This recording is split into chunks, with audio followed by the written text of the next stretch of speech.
at the grocery store, Mark. Oh, that's all right, Judd. I know it's like the first time I tried to put a live lobster in a shopping cart. Guess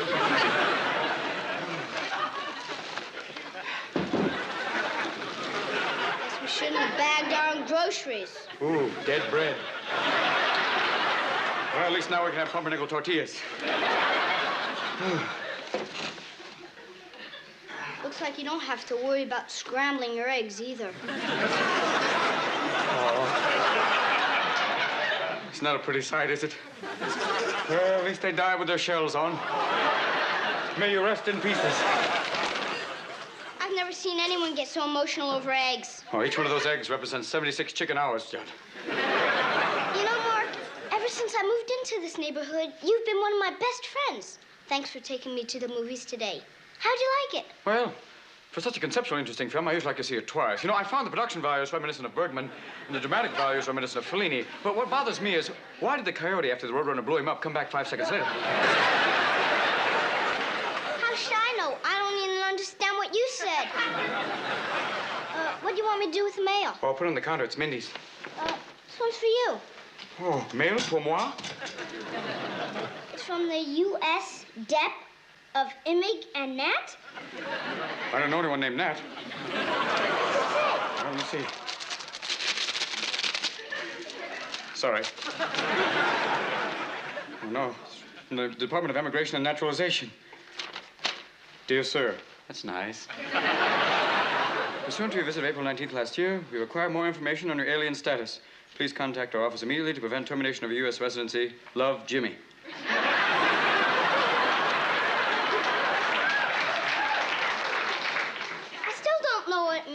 Well, it means I'm up the creek without a green card. Being grown up is sure confusing. Oh, I'm sorry, little one. See, last year I went to apply for an alien status, and they refused me, and I thought they threw away the form, but I guess they didn't. What's that got to do with the creek? Well, it means I'm going to be deported. What's deported mean? Well, it means that I'll have to find another place to live. I better go down there and check it out right away. Careful what you say. Oh, you're right, it's the government. I'll try and duck any questions. I think I'm chicken and my goose is cooked. Well, I guess I have to prove to them I'm going to be a fine American citizen. What's it say on the Statue of Liberty, Judd? I was there once when I was a kid. It says, Carlos loves Mary Beth Ovitz. Oh, it's almost 4 o'clock. I better put in some decent duds and get down to the federal courthouse. I'll stay here and tell Minnie where you've gone. You know, Carlos must really love Mary Beth. I mean, he built that big statue and she's still carrying a torch for him.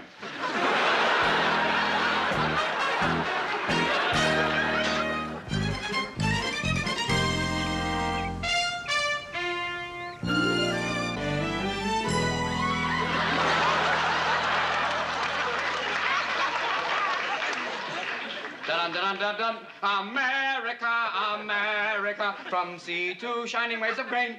Yay.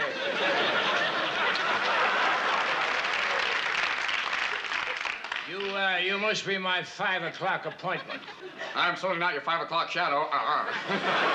I'm just your typical American patriotic citizen. I'm sorry I'm late, but I had to stop by Mom's Diner to have a piece of apple pie, a cold beer, eat a hot dog, watch a baseball game, catch a pass, join the army, move to the suburbs, and shoot a deer.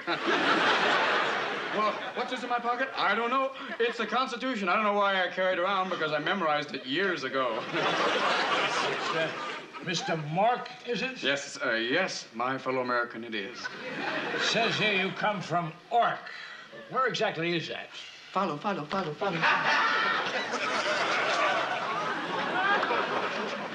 You know, Mr. Mork, it's pretty hard for an alien to get into this country. But it's impossible for a wacky alien to get in. What about Charo?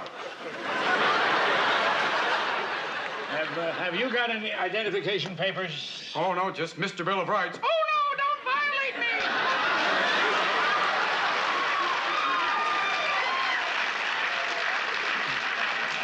Your enthusiasm is very admirable. Thank you. And your costume is pretty spiffy. But we don't grant citizenship on personality alone. You can ask me anything about American history. I know all the answers. For example, who was Paul Revere's barber? Mr. Benedict of Boston. I know the names of all the states. There's anxiety, depression, fear, catatonic joy, catatonic love, catatonic Judd told me you were here. Oh, I am. Yes. barging in like this, Your Honor. Are you with him or are you normal? No, I'm with him. Well, then you can help answer a few questions. Well, I thought we cleared all these questions up last year. Well, all I can tell you is this file is incomplete. If he wants to stay in the country, you have to have some more information. Well, my astrological sign is nefarious with egg rising. Well, we'll start with occupation. You got a job? Absolutely. What is it? Well, observing a primitive planet, observing a reasonable planet, observing a wonderful planet. Is there a lot of money in that? Well, not much. I usually make my money from doing odd jobs. I'll bet. Excuse me, Your Honor. Couldn't you just tell Mork what he has to do to stay in the country? Well, for starters, he has to bring me a passport and a birth certificate. Now, I'll tell you what I'll do. I'll hold this file for 5 days. But if he doesn't produce the documents by then, he'll have to be deported. Oh, I wonder why I left my birth certificate. Probably with my passport, huh, man? Yeah. Now, if you two will excuse me, I have to take 2 adult-strength pain relievers. Did you want to hear me sing God Bless America in 3-part harmony with subtitles? If you don't bring me those papers, you may be singing God Bless Guatemala. Excuse me, Your Honor. Just in the off chance Mork can't find his passport or his birth certificate, is there any other way he can stay in the country? Not unless he marries an American citizen. Oh. Thank you.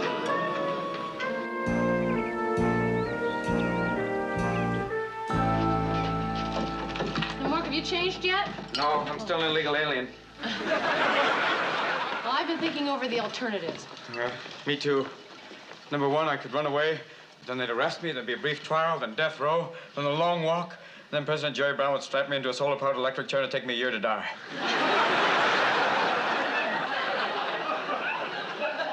Well, I've been thinking. You could run away, but then you'd be a fugitive.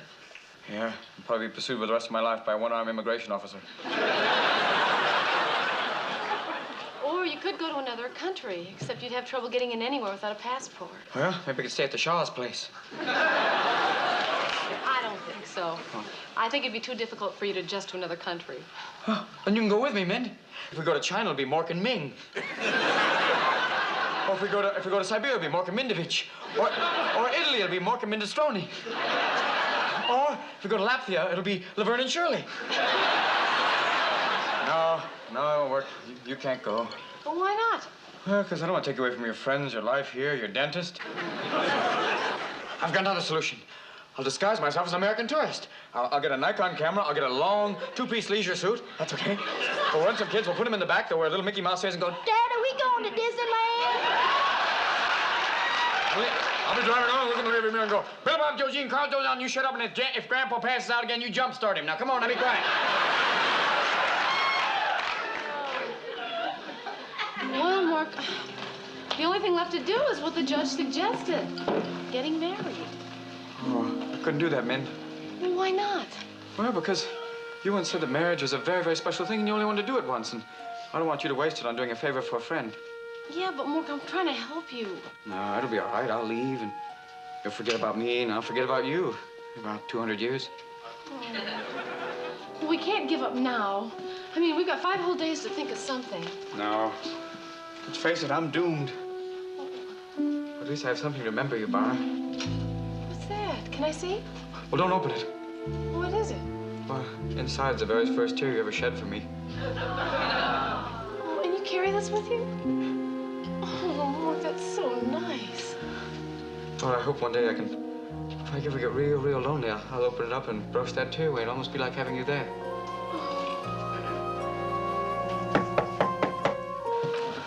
Well, it's probably the library, Mind. I'm overdoing that book, Raising Weasels for Fun and Profit. Hi, Dad. Is Mork still here? Well, he sure is. We'll give a visitor. Oh, rug bug. You probably came to say goodbye, didn't you? That's not why I'm here.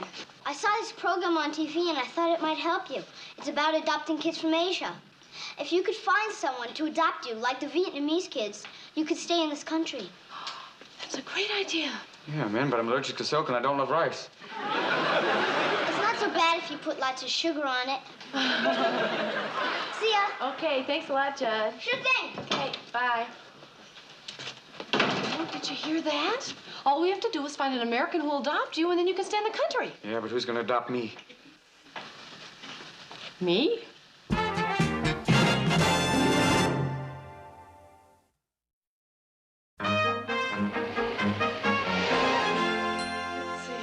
Adoption agency.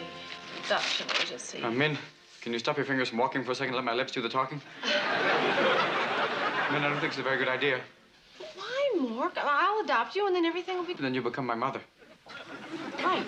Well, you see, I already have a mother back on Ork. I mean, if you adopt me, it'll break a little Pyrex heart. All right, then we'll have to find someone else who will adopt you. Hi, kids. Mr. Bickley. Thank you for remembering. Mind if I borrow a cup of sweet and low? Oh, Mr. Bickley, why don't you come in and sit down? We have something we'd like to talk to you about. Sure. Why shouldn't I share the wisdom of my years? Vic, we're just wondering, what's your opinion about adoption? I'm for it. It gives a guy an excuse to watch the Saturday morning cartoons. See, we feel that a new son could really bring joy into one's life. Oh, I get it now. You're thinking about adopting a little boy. I think it's nice. You get the kid of your choice, and the child gets parents who love him and want him. Everybody wins. Oh, see, Mr. Bickley... However, before you do anything, let Uncle Bick give you a little advice. If possible, find out everything you can about his background, who his parents were, where he came from, and if he's had his shots. You want to ask these questions if you were adopting someone? I'd want to ask those questions if I was hiring a gardener.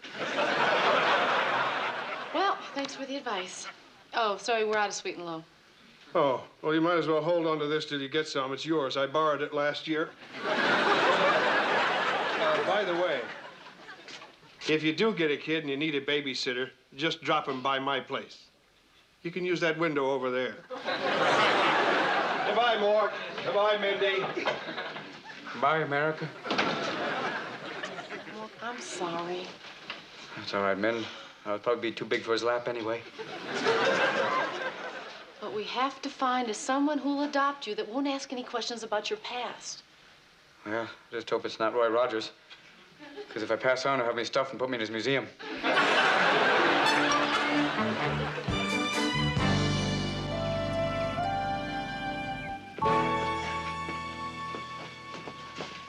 I'm so excited. Oh, me too.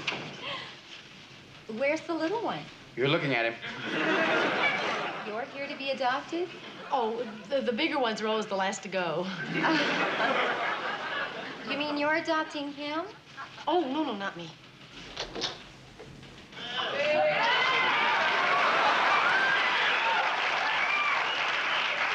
Would you put that thing away? They're a lady's present. Exeter! Son! Is that you? Dad! Morkie! Here's the present I got you. You left it in the other office. Careful, it's still got its claws. You're the best dad in the whole world. Yes. I think I'll just take this for now. Exeter, we really can't thank you enough for doing this. I'd do anything for this waif. Even dress up in this ridiculous outfit. Now, Exeter, Mork has passed every other interview. Now, this one's the big one. Now, do you remember what you're supposed to do? Certainly. I'm to be dignified, respectful, and just as crazy as the rest of the people in this world. Well, do you think you can do that? Oh, sure. I'm great at impressions. Watch this.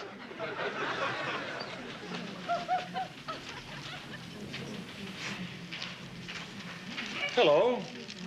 Lovely day. Yes. Charming child. Why, thank you. Madcap enough? Morris, don't chew on that lady's skirt. Lucky for you, polyester doesn't fray. Oh, Mork, I think we're in trouble. Mr. Exeter. That's you. Good luck. Thanks, Lynn. Exeter, now don't talk too much and just try and play it cool, all right? Cool as a night in Siberia. Steinmetz, wash that before you put it in your mouth. Oh, lovely day, isn't it? Yes. Now, who is adopting whom? I'm Mr. Mork. This is my father-to-be, Mr. Exodore. I see. I have the papers here of your interviews today, but essentially, the question of adoption rests on this meeting. Mr. Exodore, do you have your references with you? They're in the briefcase. Oh, they're in the briefcase.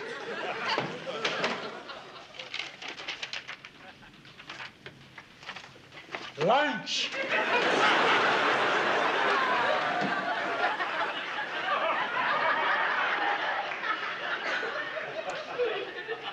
It says here that you're a doctor of philosophy, Mr. Dr. Exodore, and that you studied with Spinoza. He's been dead for many years. No wonder I never got my report card. He means Mel Spinoza. It's his friend from Harvard. It's just a little joke. This is not a place for levity. Doctor, it could cost you a son.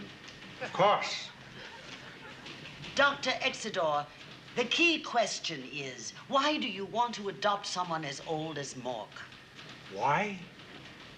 My dear lady, where is it written that a person is not entitled to love after a certain age?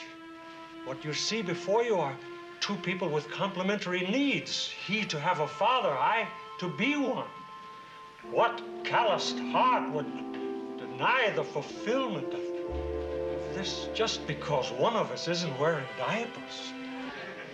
You really do love each other, don't you? Oh. She bought it.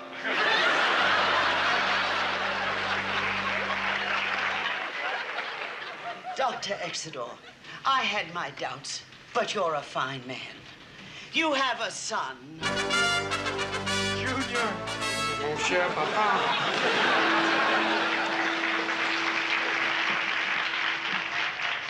Take these papers to be notarized and bring them back here. Your wish is my command. We did it. Exodore, you were brilliant. If we could bag what I just said over there, we could double the corn crop in Kansas. Wait a minute. Be careful with those papers. Those are the only ones we have. Don't worry. Peppy, don't throw that frisbee in here.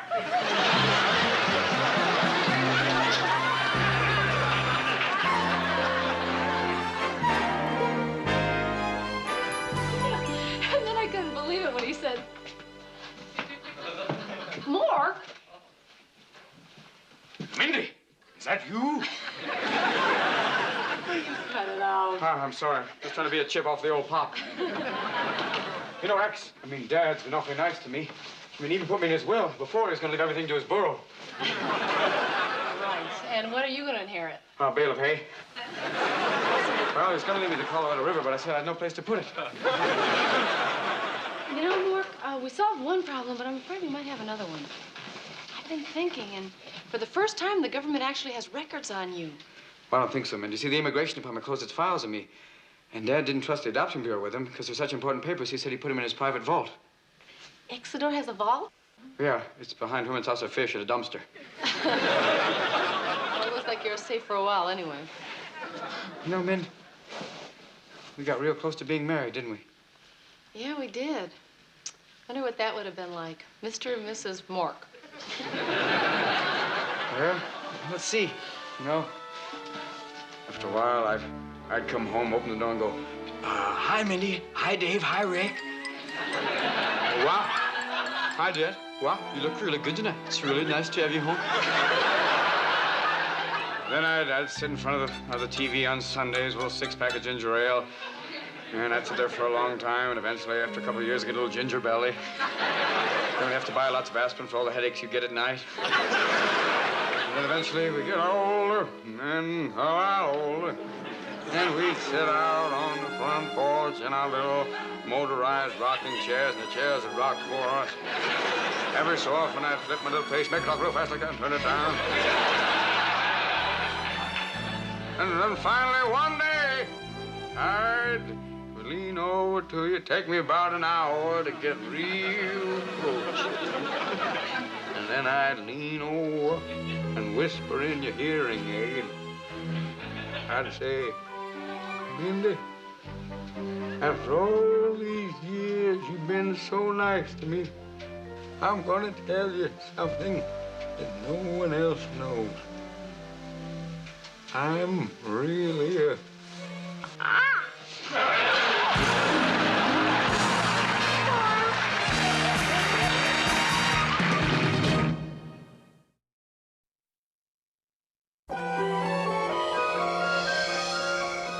Mork calling Orson. Come in, Orson. Mork calling Orson. Come in, Orson. Mork calling Orson. Come in, your Goodyear ship. I'm here, Mork. What do you have to report? Well, I had a close call, Your High and Wideness. I was almost banned from the country. Well, if you couldn't stay there, why didn't you move to another country? Oh, easier said than done, sir. You see, the borders are guarded by an incredible obstacle known as red tape. Besides, I've grown accustomed to this place and to Mindy's face. But are you welcome to remain there? Well, sir, all I know is there's this lady who's carrying a torch to me who keeps saying, "Send me, you're tired. You're poor and you're huddled masses." A noble sentiment. Yes, sir. Except there's also a man down at the immigration office who says, "Not too tired, not too poor, not too many," huh? How did you convince them to let you stay? Well, I had to be adopted. You see, adoption is an Earth custom that allows humans who like being parents to find others who need them. It's kind of like an emotional swap meet. Do the Earthlings get a reward for adopting? Well, all I know, sir, is their lives are richer for having done it. You see, that's how this country was founded, by adopting people from other nations. First, a few Vikings, then some Spaniards, then some Englishmen, then some Africans, some Orientals, some Irish, then some Eastern Europeans. And before you know it, Orson, good Griffith, you got the birth of a nation. Until next week, sir. Nanu, nanu.